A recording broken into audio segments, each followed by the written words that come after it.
Chandur railway येथे गेल्या काही दिवसांपासून चोरीच्या घटनांनी नागरिकांमध्ये भीतीचं वातावरण होतं। पण आता पोलिसांना मोठं यश मिळालं आहे। एक अट्टल चोरट्याला अटक करण्यात आली असून त्याच्याकडून 3 मोठ्या गुन्ह्यांची उकल झाली आहे। हा चोरटा नेमका कोण आहे आणि पोलिसांनी त्याला कसं पकडलं जाणून घेऊया। गेल्या काही आठवड्यांपासून चांदूर रेल्वे आणि परिसरात चोरीच्या घटना वाढत होत्या। मंदिरापासून ते छोट्या दुकानांपर्यंत अनेक ठिकाणी चोरट्यांनी हात साफ केला होता। त्यामुळे पोलीसही अलर्टवर होते। 17 ऑगस्ट रोजी पोलीस आठवडी बाजारात पेट्रोलिंग करीत असताना त्यांना गुप्त बातमीदारांकडून माहिती मिळाली। एका संशयित व्यक्तीबद्दल माहिती मिळाली जो पिवळ्या कपड्यांमध्ये बाजारात फिरत होता। पोलिसांनी लगेचच या माहितीची शहानिशा केली आणि पिवळे कपडे घातलेल्या एका व्यक्तीला ताब्यात घेतले। त्याची चौकशी केली असता त्याने सुरुवातीला उडवाउडवीची उत्तरे दिलीत, परंतु त्याला पोलीस स्टेशनमध्ये आणून कसून चौकशी केली। अखेर त्याने आपला गुन्हा कबूल केलाय।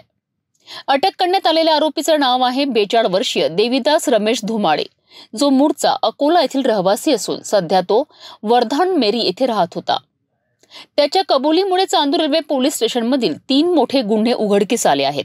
यामध्ये अंबापूर मंदिरातील चोरीचा प्रयत्न, पळसखेड येथील पानठेला फोडून केलेली चोरी आणि सावंगा विठोबा येथील दुकान फोडून केलेल्या चोरीचा समावेश आहे।